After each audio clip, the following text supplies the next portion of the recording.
नमस्कार साथियों, वेदांत एकेडमी के डिजिटल प्लेटफॉर्म पर आपका स्वागत है।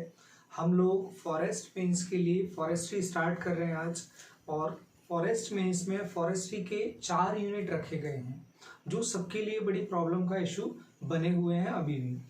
तो उनमें चारों यूनिट से हम ये मानकर चलेंगे कि सभी से 10-10 क्वेश्चंस पूछे जाएंगे, मतलब 40 क्वेश्चन एक अच्छा खासा वेटेज फॉरेस्ट्री से हो जाता है। तो इन जो टॉपिक्स हैं, नए जो टॉपिक्स इंट्रोड्यूस किए हैं, इनको हमें बहुत अच्छे से, बहुत इंटरेस्टिंग तरीके से तैयार करना है कि हम अपने सिलेक्शन को यहाँ से श्योर कर सकें।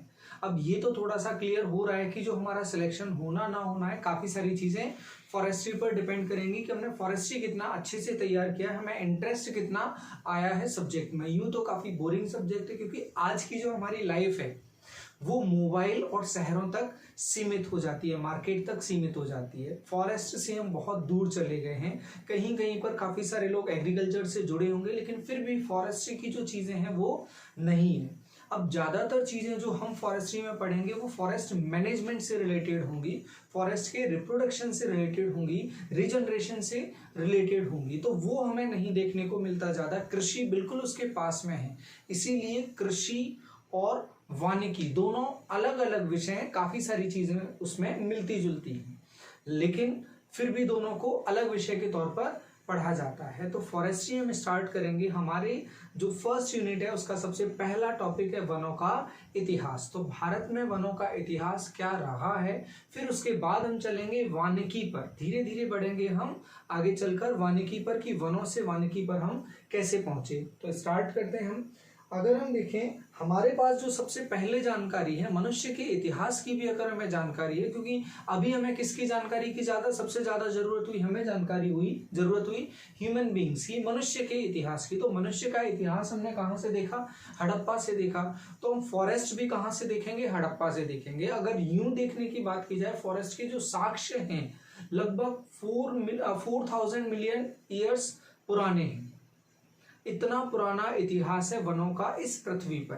पृथ्वी बनने के साथ कुछ समय के बाद ही यहाँ पर जो वन है वो स्टार्ट हुई। सबसे पहले जो हाइड्रोफाइट्स हैं, जो जलीय वनस्पतियां हैं, वो बनना स्टार्ट हुई, लेकिन हमारे लिए उनका कोई भी महत्व नहीं है।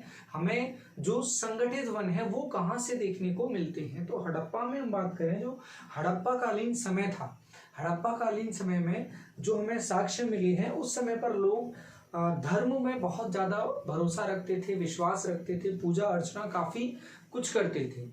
और उस समय पर सबसे जो महत्वपूर्ण वृक्ष था वो था फाइकस रिलीजियोसा। ये इतना जरूरी और इम्पोर्टेंट वृक्ष था कि इसकी पूजा की जाती थी। इसी का नाम है पीपल।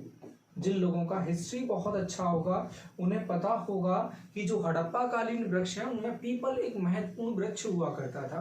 पीपल की पूजा की जाती थी उस समय पर, और पीपल का उपयोग किया जाता था उस समय पर। अग्नि की भी पूजा की जाती थी, और इसका पीपल का उपयोग किया जाता था। इसकी जो 2 टहनियां हैं, टहनियों को लेकर रगड़ने पर इनमें इतनी गर्मी पैदा हो जाती थी कि उनमें आग लग जाती थी।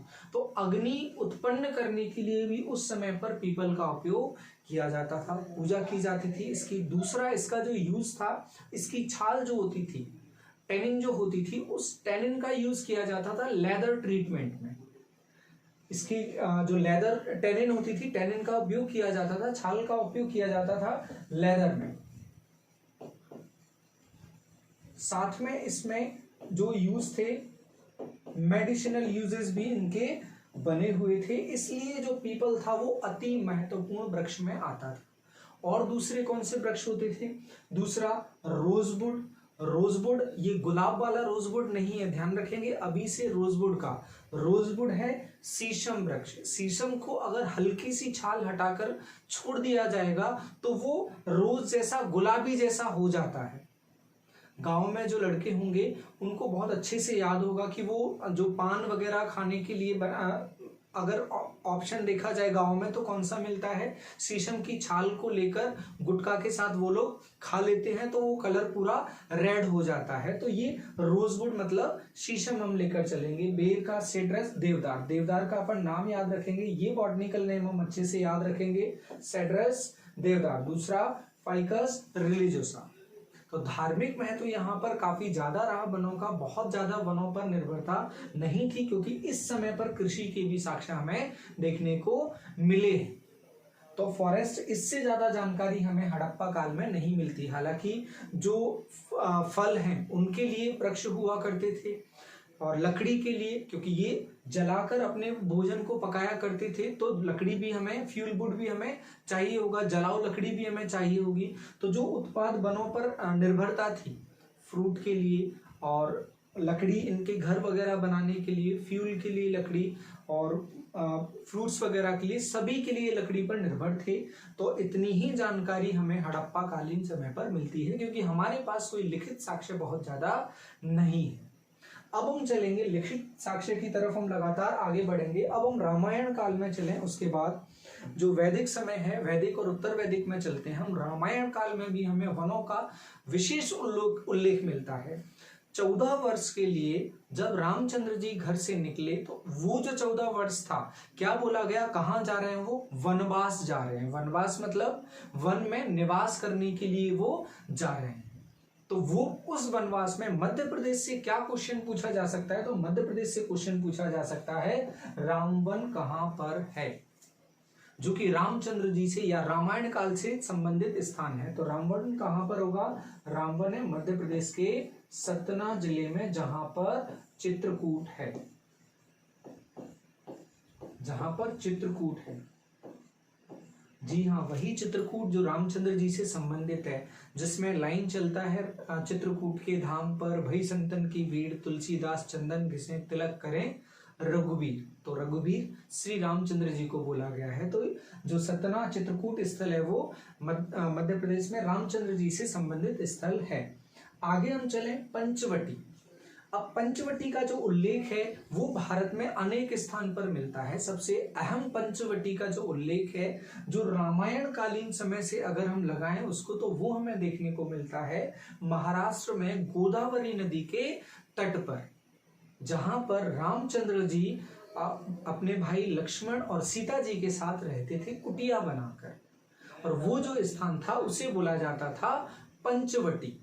तो अगर अपन से रामायण कालीन पंचवटी स्थान का पूछा जाएगा, तो हम लगाएंगे कि वो कहां पर है, महाराष्ट्र में गोदावरी नदी के तट पर, जहां पर आज भी पर्यटन स्थल के तौर पर सीता गुफा नाम से एक स्थल भी मौजूद है वर्तमान स्थिति में। और पंचवटी का कहाँ उल्लेख मिलता है, यहाँ पर नहीं है। पंचवटी का उल्लेख अगर मध्य प्रदेश में देखा जाएगा, तो मध्य प्रदेश में पंचवटी घाट है, जो कि जबलपुर के भेड़ा घाट के पास में ही है, दर्शनीय स्थल में है। तो पंचवटी घाट जबलपुर में है, ध्यान रखेंगे हम।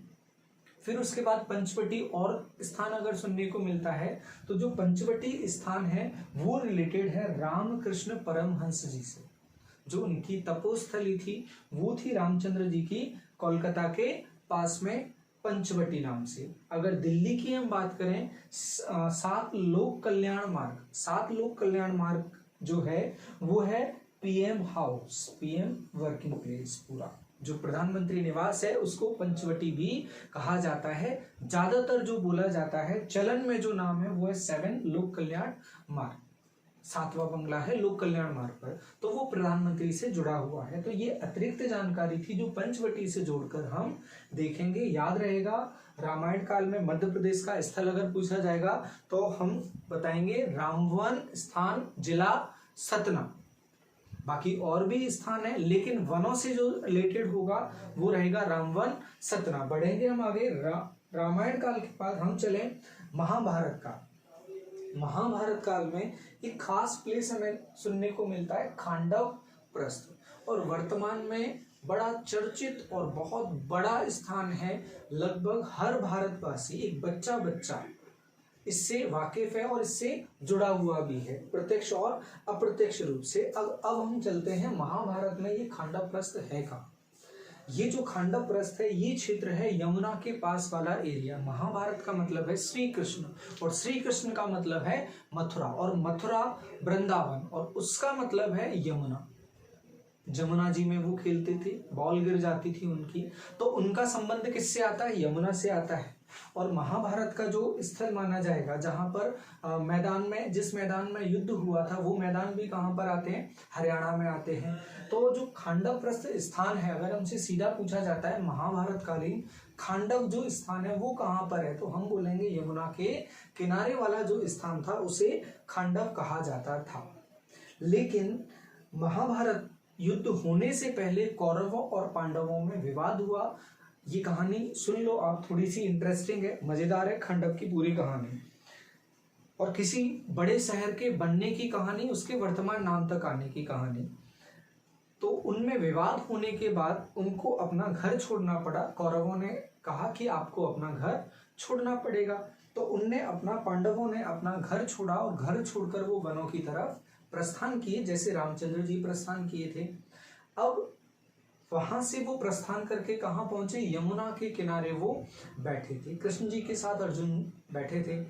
तो एक भिक्षु आए वहां पर, उनने अर्जुन से भिक्षा मांगी। तो अर्जुन ने बोला है क्या देने के लिए, लेकिन फिर भी आप जो मांगेंगे आपको दिया जाएगा, जो आपकी इच्छा होगी, आपकी इच्छा के अनुसार आपको भिक्षा दी जाएगी। तो उनने अर्जुन से बोला आप विचार करें, आप क्या बोल रहे हैं। उनने बोला बिल्कुल साधु, आप मांगे, आपको जो मांगना है आपको वो उपलब्ध करवाया जाएगा। तो उनने बोला हमें दावाग्नि चाहिए, जंगल की आग चाहिए हमें खाने के लिए, पूरा जंगल का आग। तो अर्जुन ने बोला ठीक है, हम वचन देते हैं, हम आपको वो उपलब्ध करवाएंगे। तो साधु ने बोला कि आप उपलब्ध कैसे करवा पाएंगे।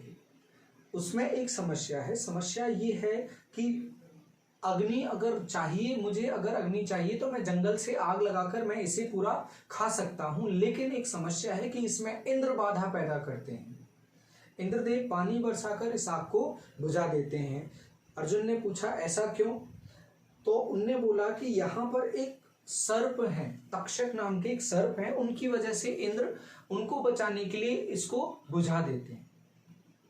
और तक्षक जो सर्प काफी बड़ा और विशालकाय सर्प था।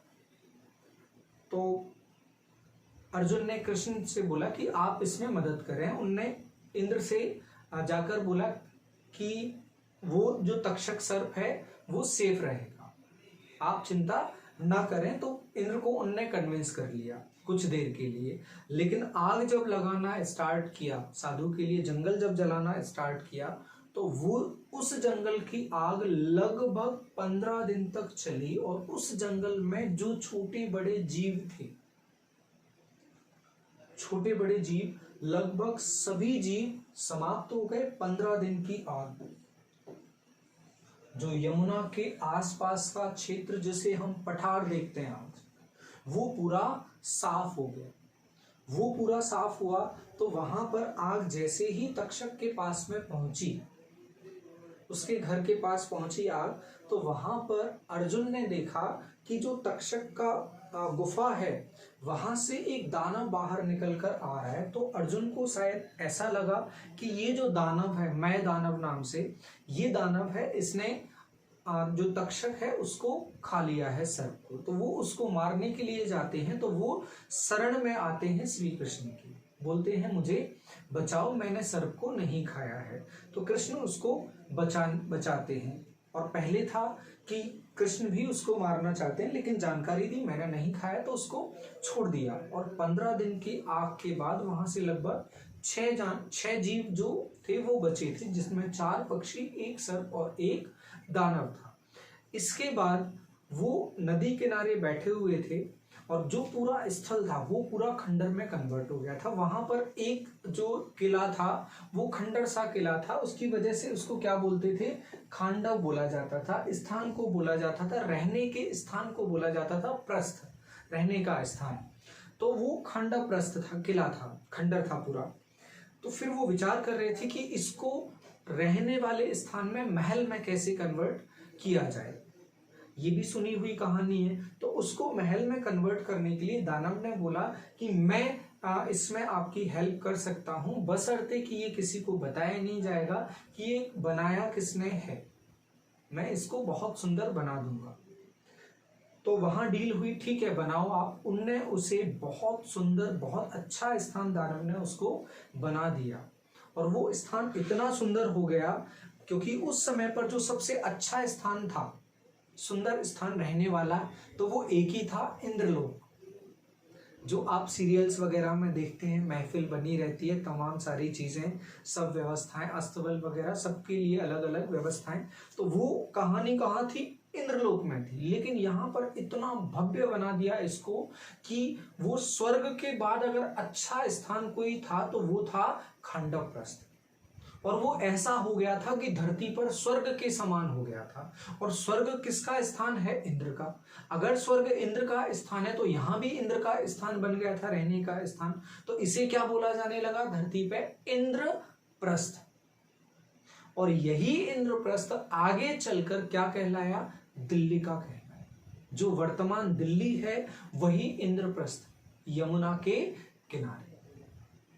तो ये थी कहानी खांडवप्रस्थ या दिल्ली की। अब इसमें थोड़ा सा और हम समझते हैं। जो समय था महाभारत कालीन जो समय था, या हम प्राचीन इतिहास में भी अगर बात करेंगे तो जो उत्तर भारत का क्षेत्र है, यमुना के ऊपर वाला जो क्षेत्र है, यमुना के ऊपर, मथुरा के ऊपर जो क्षेत्र आता है, पंजाब वाला जो क्षेत्र आता है वो, पाकिस्तान में पंजाब वाला जो क्षेत्र आता है वो, कश्मीर तक का जो क्षेत्र आता है, सभी क्षेत्रों में सबसे अधिक वन थे। और आज भी हमें फॉरेस्ट्री के जो इंस्टीट्यूट्स हैं वो कहाँ देखने को मिलते हैं? उत्तराखंड में देखने को मिलते हैं। जो तराई प्रदेश है वहां पर देखने को मिलते हैं। तो वो ये जो पूरा एरिया था वो डेंस फॉरेस्ट के लिए जाना जाता था। तो खांडवप्रस्थ कहाँ होगा? यमुना के किनारे। अगर यूं स्टेट वगैरह का पूछा जाएगा तो दिल्ली शामिल होगा, हरियाणा शामिल होगा और उत्तर प्रदेश शामिल होगा। इस पूरे रीजन में वो फॉरेस्ट फैला हुआ था। तो ये था खांडवप्रस्थ जो महाभारत कालीन समय का था। अगर उसके थोड़ा सा आगे चलें, वेद और पुराणों में चलें, तो सबसे पहले विष्णु पुराण में, सबसे पहले विष्णु पुराण में 13 प्रकार के वनों का उल्लेख हमें मिलता है। ये क्वेश्चन पूछा जा सकता है, विष्णु पुराण में कितने प्रकार के वनों का उल्लेख मिलता है? 18 पुराणों में से एक पुराण है विष्णु पुराण। तो इसमें 13 प्रकार के वनों का उल्लेख मिलता है। हमें नाम याद रखने की जरूरत नहीं है। क्वेश्चन अगर पूछा जाएगा ऑब्जेक्टिव में, रिटन एग्जाम हमारा है नहीं है, तो पूछेगा, यही पूछेगा कितने प्रकार के वन है, हमारा आंसर होगा 13 प्रकार के। दूसरा, इसमें मध्य प्रदेश में कितने प्रकार के वन देखने को मिलते थे विष्णु पुराण में जिनका उल्लेख है? तो आंसर होगा 3 प्रकार के फॉरेस्ट हमें मध्य प्रदेश में देखने को मिलते थे। पहला जिनमें वमन वन था, वेतवा के उत्तर वाला जो क्षेत्र है मध्य प्रदेश के हिसाब से अगर हम बात करेंगे, वेतवा के उत्तर वाला क्षेत्र कौन सा आ जाता है? दतिया ग्वालियर वाला जो क्षेत्र है वो आ जाता है, जिसे जो वमन वनों में शामिल होता था। अगला 10 रन का अगर वनों की बात करें तो ये कहाँ पर होते थे? ये भोपाल और सागर क्षेत्र के आसपास होते थे। एक बात और आप यहाँ पर ध्यान रखना और समझ के रखना कि आप इनको वर्तमान स्थिति से कनेक्ट करने की कोशिश ना करें कि वर्तमान भोपाल में वनों की स्थिति अलग है और सागर बुंदेलखंड में वनों की स्थिति अलग है, वहां लाल पीली मिट्टी पाई जा रही है। ये हम किस काल की बात कर रहे हैं? ये हम वैदिक समय पर हैं, पुराण में लिखा जा रहा है। ये तो बहुत लंबे पहले की हम बात कर रहे हैं, तो अभी इंटरकनेक्ट हमें नहीं करना है। तो भोपाल के आसपास अगर वनों से संबंधित प्रश्न पूछा जाता है तो 10 रन का वन। तीसरा, कुरुस वन जो है वो बघेलखंड और बुंदेलखंड में पाए जाते हैं। बघेलखंड में रीवा, सतना के आसपास, और ये वन उत्तर प्रदेश में भी जाते थे, मिर्जापुर के आसपास तक ये वन फैले हुए थे। तो मध्य प्रदेश से संबंधित अगर आएगा तो 3 प्रकार के वन, वमन, 10 रन का और कुरुस वन पाए जाते थे। अब आगे बढ़ेंगे, इससे थोड़ा सा आगे जाएंगे हम, अग्नि पुराण में चले। 18 पुराणों में से था अग्नि पुराण, 4 वेद और 18 पुराण, जिसमें अग्नि पुराण में वनों का उल्लेख मिलता है। लेकिन जो अग्नि पुराण में उल्लेख मिलता है, याद रखेंगे हम, अभी फॉरेस्टेशन यहाँ पर स्टार्ट नहीं हुआ है, वनों का महत्व उतना ज्यादा पता नहीं चला है। जहां वन हमारे लिए जरूरी होते जाएंगे, कम होते जाएंगे, उपलब्धता दूर होती जाएगी, तब हमें जरूरत पड़ेगी उनके मैनेजमेंट की और उनको लगाने की। यहाँ पर अग्नि पुराण में बात की गई थी कि वनों की रक्षा की जानी चाहिए। क्यों रक्षा की जानी चाहिए? क्योंकि वनों का विशेष धार्मिक महत्व होता है, जैसा हड़प्पा काल से चला आ रहा था। हिंदू धर्म में, जो हिंदुइज्म है, उसमें तुलसी, पीपल, ऐसे तमाम वृक्ष हैं जिनका धार्मिक महत्व होता है, विशेष महत्व होता है। पर्यावरणीय महत्व साइंटिफिक तरीके से देखा जाएगा, उनका एक अपना पर्यावरणीय महत्व होता है। तो एक तो धर्म के लिए वनों की रक्षा की जाए, दूसरा जो भौतिक सुख सुविधाएं हैं वो भी हमें वनों से प्राप्त होती हैं, इसलिए भी वनों की रक्षा की जाए। वहां पर क्या प्राप्त होगा? फ्यूल वुड प्राप्त होगा, हमें जलाने के लिए लकड़ी प्राप्त होगा, घर बनाने के लिए लकड़ी प्राप्त होगा हमें, और तमाम कामों के लिए जो लकड़ी चाहिए होगा वो हमें वनों से प्राप्त होगा। रक्षा के लिए भी जो बाड़ वगैरह बनाने के लिए जो अभी दीवार बाउंड्री बना दी जाती है उसके लिए भी लकड़ी की आवश्यकता पड़ेगी, नाव बनाने के लिए भी लकड़ी की आवश्यकता पड़ेगी। तमाम भौतिक आवश्यकताओं की पूर्ति के लिए वनों की रक्षा करने की बात अग्नि पुराण में की गई। फिर उसके बाद हम बात करें गौतम बुद्ध। गौतम बुद्ध अपना पूरा राजपाट छोड़कर वनों में प्रस्थान कर गए थे, इतनी जानकारी हमें है। दूसरा, हमें जानकारी क्या है, पहले से हम क्या जानते हैं गौतम बुद्ध के बारे में? उन्हें जो ज्ञान प्राप्ति हुई थी वो बोधि वृक्ष के नीचे प्राप्त हुई थी। यहाँ पे मेंशन नहीं किया गया, आप ध्यान रखना, अगर प्रश्न पूछा जाता है फॉरेस्ट्री से रिलेटेड है कि किस वृक्ष के नीचे गौतम बुद्ध को ज्ञान की प्राप्ति हुई थी, आंसर होगा बोधि वृक्ष के नीचे गौतम बुद्ध को ज्ञान की प्राप्ति हुई थी। साथ में गौतम बुद्ध ने वनों के इंपोर्टेंस को समझकर, वृक्षों के इंपोर्टेंस को समझकर बोला था हर 5 साल में एक वृक्ष मनुष्य को अपने जीवन में हमेशा लगाना चाहिए। अब इसी समय अब देखो अब आर्यों के पास ऐसी कोई खास जानकारी वनों की नहीं थी, ना तो वो वनों का मैनेजमेंट करते थे, प्रबंधन करते थे, बस वन उनके पास थे और उनको वो प्रकृति के तौर पर पूजा करते थे। अब आर्यों के समय की ही हम बात करें, जो हिंदुइज्म है, हिंदुइज्म में वेद पुराणों में मनुष्य का जो जीवन काल है उसे 4 आश्रमों में बांट कर देखा जाता था। ब्रह्मचर्य आश्रम, गृहस्थ आश्रम और वानप्रस्थ आश्रम, और चौथा संन्यास आश्रम। तो तीसरा जो महत्वपूर्ण आश्रम हुआ करता था वानप्रस्थ आश्रम, की मनुष्य अपने घर को छोड़कर कहाँ चला जाएगा? जंगल में चला जाएगा, वहां की जो जड़ी बूटी फल उत्पाद है उनके माध्यम से अपना जीवन यापन करेगा। वनों पर निर्भरता वहां पर बताई गई है कि मनुष्य और जो वन है उनका संबंध बहुत पुराना है, इतिहास बहुत पुराना है। खास तौर से हिंदू सभ्यता में अगर हम देखें तो तीसरी स्टेज पर ध्यान रखेंगे, 4 आश्रमों में तीसरा आश्रम वानप्रस्थ आश्रम वो हिंदुइज्म से रिलेटेड है। अब हम चलेंगे आगे, देखेंगे ऋग्वेद में जो वनों का वर्णन मिलता है, वनों का उल्लेख ऋग्वेद में है, लेकिन ऋग्वेद में कौन से वन है?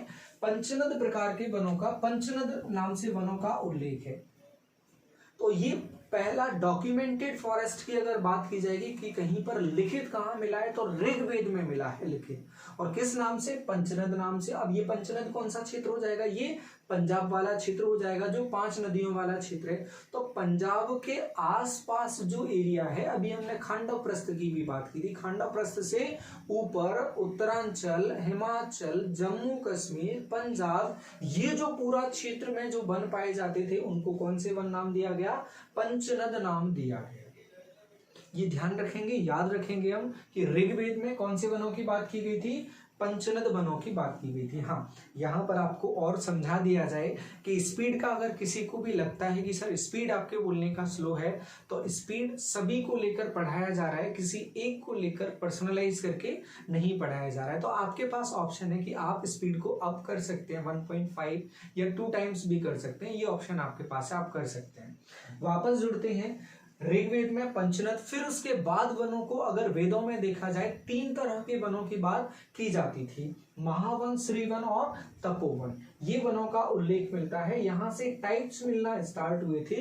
ये यूजेस के हिसाब से ज्यादा बोला जाता था। जैसे प्राकृतिक नेचुरली जो वन थे, प्रकृति से जो मिले थे वन, संरक्षित वन थे, इनको महावन कहा जाता था। बड़े बड़े फॉरेस्ट से ग्रेट फॉरेस्ट इनको कहा जाता था, महान वन। श्रीवन जो हुआ करते थे, श्री वनों का उपयोग, इनको श्री मतलब सम्मान के साथ देखा जाता था, क्योंकि इनसे क्या है? प्रोडक्शन लिया जा रहा है, उत्पाद लिए जा रहे हैं, जो आवश्यकता की लकड़ी है, जो फल है, फल फूल औषधि ये सब प्राप्त किए जाते थे, क्योंकि पहले जो समय था, जिस समय की हम बात कर रहे हैं, वैदिक काल में अधिकांश जो औषधियां थी वो वनों से प्राप्त की जाती थी, जड़ी बूटियां वनों से प्राप्त की जाती थी, तो यहाँ पर उनका विशेष महत्व हो जाता था। और जो श्रीवन थे, ये समृद्धि के सूचक थे कि कहां पर कितने अधिक श्रीवन है, वो एक समृद्ध राज्य के तौर पर जाना जाएगा। तो जो सबसे समृद्धि के सूचक वनों में जो जाना जाता है वो जाना जाता है श्रीवन को। जैसे अभी बोला जाता है, वर्तमान स्थिति में बोला जाता है कि जिस राज्य में महिलाओं की स्थिति अच्छी होगी उस राज्य को विकसित या एक अच्छा राज्य कहा जाता है। वैसे ही श्रीवन जहां पर सबसे ज्यादा थे उसे एक समृद्ध राज्य के तौर पर जाना जाता था। तीसरा तपोवन। तपोवन रिलेटेड था धर्म से, क्योंकि जो अधिकांश जीवनचर्या थी वो अर्थ पर ना होके जो साइकोलॉजिकल फिलोसॉफिकल चीजें हैं उन पर ज्यादा चलती थी, क्योंकि व्यापार उस समय पर बहुत ज्यादा नहीं होता था। तो जो वन, धर्म से रिलेटेड वन अगर हमसे पूछा जाता है कि जो तपोवन है वो किससे रिलेटेड था, तो हमारा आंसर होगा धर्म से रिलेटेड। श्रीवन उत्पाद प्राप्त करते थे और महावन प्रकृति में जो बड़े बड़े फॉरेस्ट हुआ करते थे उन्हें महावन कहा जाता था। अब इसी समय पर जो पंचायत होते थे, जो गांव होते थे छोटे छोटे, उन गांवों में बूढ़े बूढ़े लोगों, वृद्धजनों, जो वृद्धजनों से मतलब है एक्सपीरियंस्ड लोगों, जिनने अपनी जिंदगी को बहुत सारे अनुभव उनके पास हैं, ऐसे 5 लोगों को मिलाकर एक समिति बना दी जाती थी। और उस समिति में जो 5 लोग होते थे वो फॉरेस्ट का मेंटेनेंस देखते थे। जो वन किसके लिए आवश्यक हुआ करते थे, गांव के लिए उत्पाद, जलाऊ लकड़ी वगैरह इन सभी के लिए आवश्यक हुआ करते थे, क्योंकि उन्हीं पर उनका पूरा जीवन निर्भर करता था। तो यहाँ पर वनों के लिए थोड़ी सी स्थिति देखी जाती है कि वनों का ध्यान रखने के लिए, लेकिन यहाँ पर भी हम ध्यान रखेंगे सिर्फ किसके लिए, थोड़ा बहुत आसपास का क्षेत्र वो देख लेंगे कि हमें बहुत ज्यादा जंगल में ना जाना पड़े।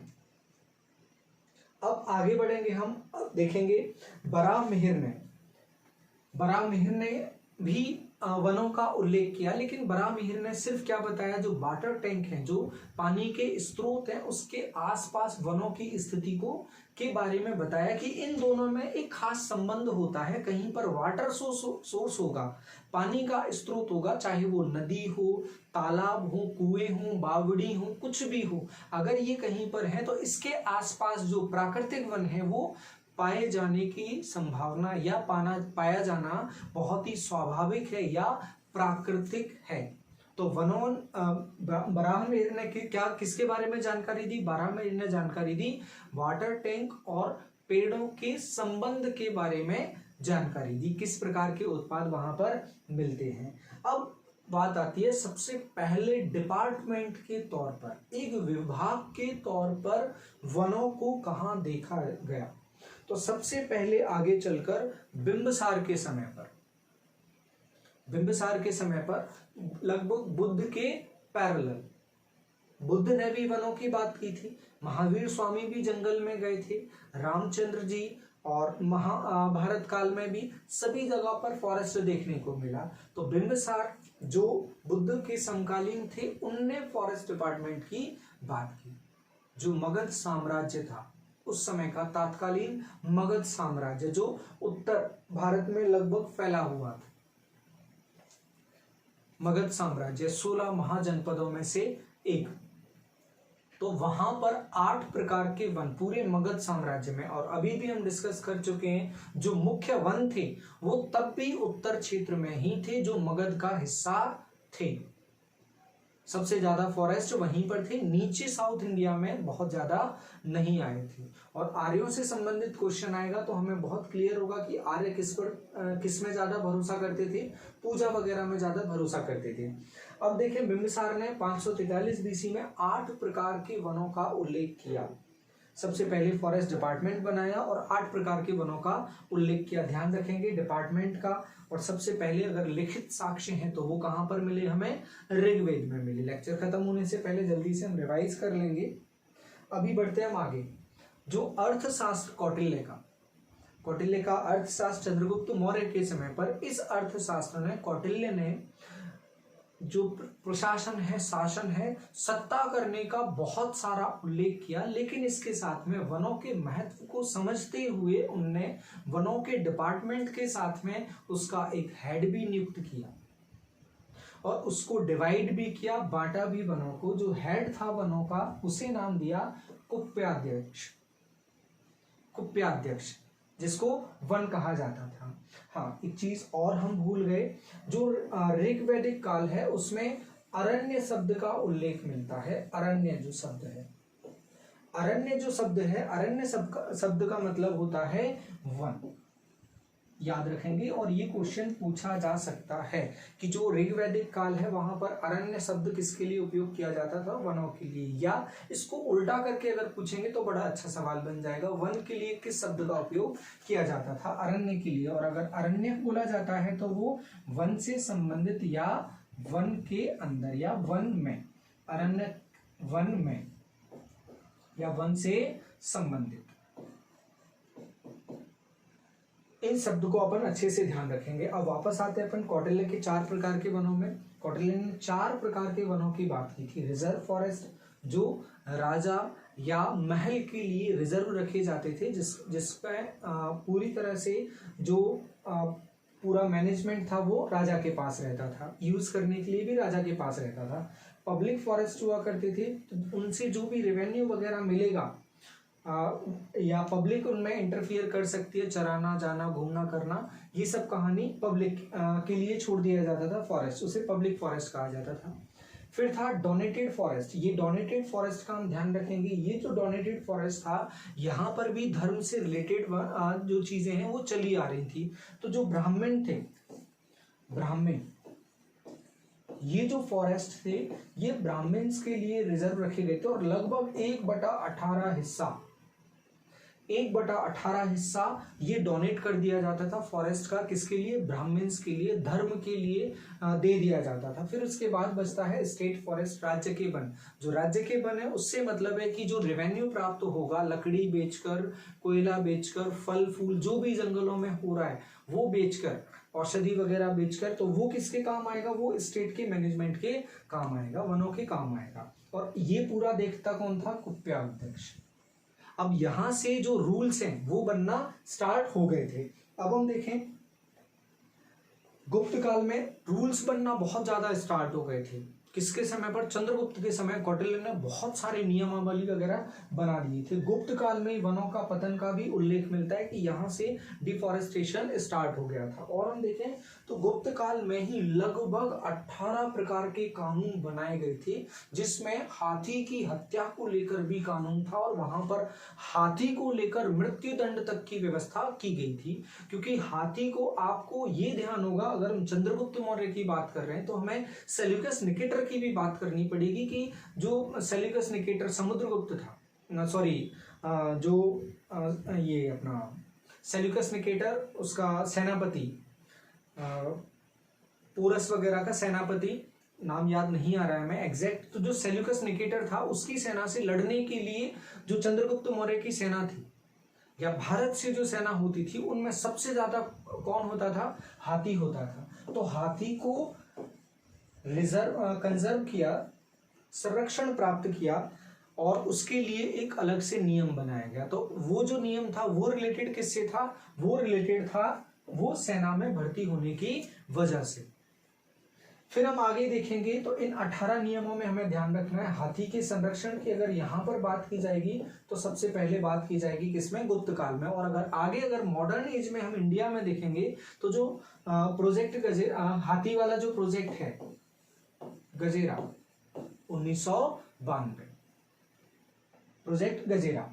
अब देखें, आगे बढ़ेंगे। अधिकांश जो कानून थे वो चंद्रगुप्त के समय बन गए थे, लेकिन चंद्रगुप्त के समय पर उनका जो लिखित साक्ष्य वो नहीं मिला था, क्योंकि एक ही बड़ा लिखित साक्ष्य हमें उस समय का देखने को मिलता है, वो है कौटिल्य का अर्थशास्त्र। तो उनको ज्यादातर किसने कंपाइल करके छपवाया? जो अशोका थे, आगे चलकर शासक अशोका हुए, अशोका ने उन सभी जो रूल्स थे, वन कानून वगैरह जो थे, उन सभी को प्रिंटेड फॉर्म में वो लेकर आए, वहां से साक्ष्य देखने को हमें मिलने लगे। लेकिन जो अशोका थे, अशोका का जो प्लांटेशन का जो फॉर्म था वो थोड़ा सा अलग था। यहाँ पर 4 प्रकार के वनों की बात की, अपना अपना महत्व रखा, लेकिन अशोका ने सबसे ज्यादा जो फोकस किया वो किया वनस्पतियों पर, जो औषधियां हैं, औषधियों पर सबसे ज्यादा फोकस किया। जो प्लांटेशन अगर आपको करना है तो औषधियों का ज्यादा करो, तुलसी है और पीपल है, इस प्रकार के जो वृक्ष हैं उनका ज्यादा प्लांटेशन किया जाए।